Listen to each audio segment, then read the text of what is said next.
EyeOpener. Peace doesn't work for them. When Occupy Wall Street was violently put down by the police around the nation, I warned that OWS would be the last nationwide peaceful protest in America.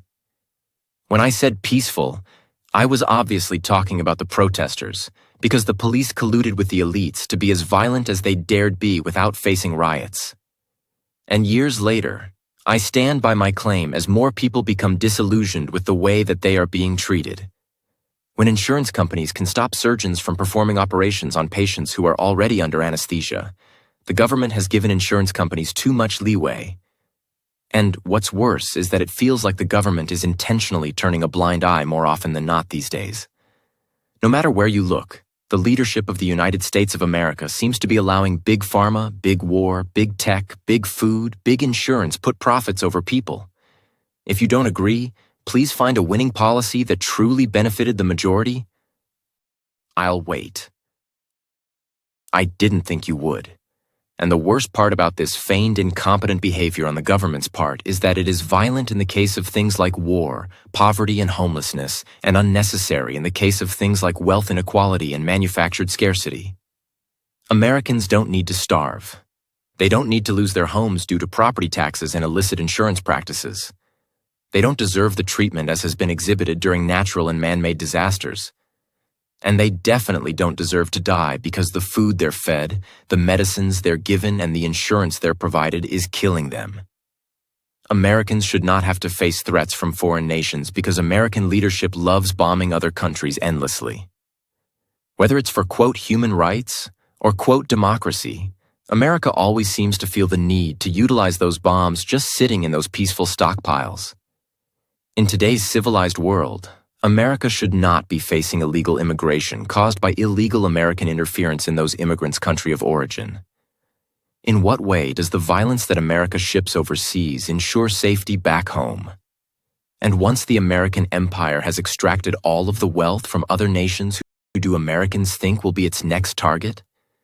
The poor in the United States are running out of money the elites can extract. The middle class is becoming the new poor, and they too are running out of money. The upper middle class, the rich, and anyone not in the 0.1% are the next to be targeted. Given the ways in which the prices of everything are going, how could anyone believe otherwise? As more children move into adulthood but can't move out of their parents' homes, who is bearing the burden that extra mouths to feed represents for any head of household? American leadership is stunting the growth of an entire nation, and it is doing so unnecessarily. To find out other ways you're being screwed by your current leaders, check out the posts on this blog daily. Learn about the biggest and worst issues that America and its people face today. You can also check into this blog daily to hear about those issues that America and its people will face in the near and distant future. If, however, you would like to discover possible solutions to either mitigate the worst impacts of these issues or solutions to avoid them altogether, keep listening. The problems we face are not as complicated as so many leaders and news reports claim. They are man-made and are only claimed as complicated so those who are responsible can maintain control. For example, there is a persistent argument that moving government is like turning a cruise ship around. It is supposedly a long process that can only be achieved incrementally. While this may be true for laws and policies that benefit the majority of Americans, it does not seem to be so for that smallest of American minorities. When one examines the policies and laws that benefit that minority known as the elite or the rich, the speed at which those laws are passed is exponentially faster. While most of us sit on the deck chairs waiting for the Titanic to avoid the myriad of icebergs of which we seem to continually run afoul, the elite ride comfortably in speedboats. If, according to our Constitution, all men are created equal, why do the rich live quite different lives than the rest of us? Where is our speedboat?